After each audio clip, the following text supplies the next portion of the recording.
কয়েকটা চেরা কাঁচা লঙ্কা দিয়ে দিলাম আর উপর থেকে কাঁচা সর্ষের তেল ছড়িয়ে দিলাম।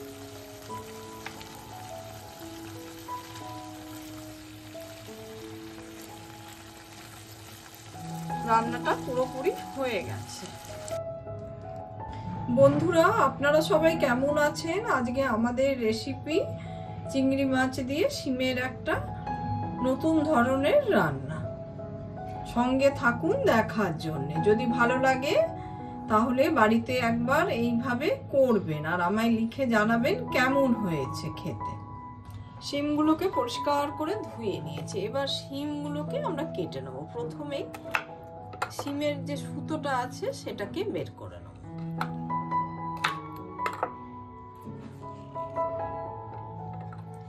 ইচ্ছে করলে আপনি গোটাও রাখতে পারেন, আবার অর্ধেকও করে নিতে পারেন।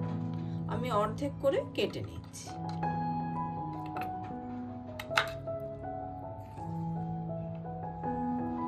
দুদিক দিয়ে কিন্তু সুতোটা বের করে দেবেন, তা না হলে কিন্তু খাওয়ার সময় মুখে লাগবে, ভালো লাগবে না।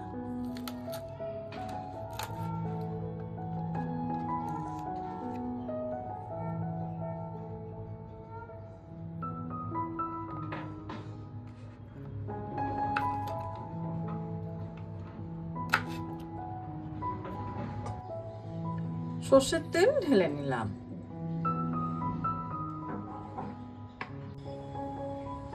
কাঁচা লঙ্কা, শুকনো লঙ্কা, কালো জিরে দিয়ে দিলাম। ফোড়নটা এইভাবে একটু হালকা নাড়াচাড়া করলে বেশ সুন্দর গন্ধ বেরোবে। তখনই আমরা কেটে রাখা শিমটা দিয়ে দেব।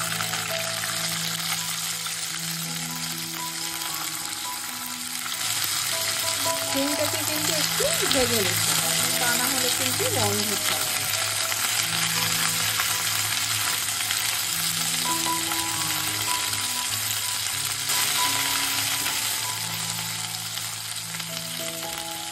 এদিকে শিমটা আমার ভাজা ভাজা হয়ে গেছে। হলুদ স্বাদ মতো নুন দিয়ে দিলাম।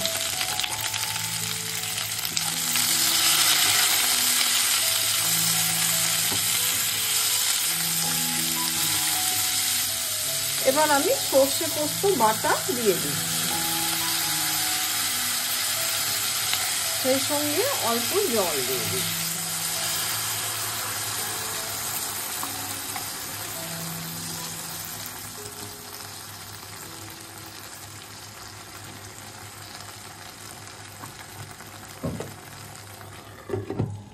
পাঁচ মিনিট হয়ে গেছে। এবার আমি ঢাকাটা খুলে দিলাম।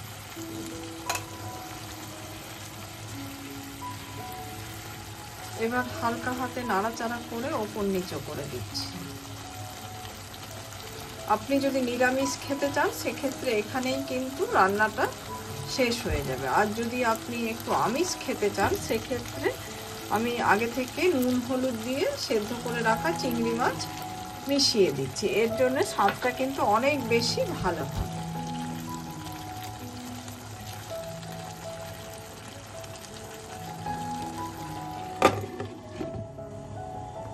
এবার আমি ঢাকাটা খুলে দিই।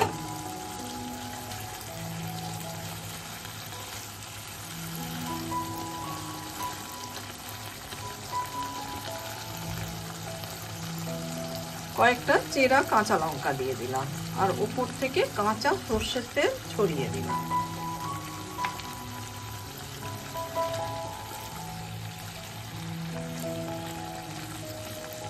রান্নাটা পুরোপুরি হয়ে গেছে। আমি গ্যাসটা অফ করে দিয়েছি। আমার এই রেসিপিটা যদি ভালো লাগে লাইক, শেয়ার, কমেন্ট আর সাবস্ক্রাইব করতে ভুলবেন না আমার চ্যানেলটা।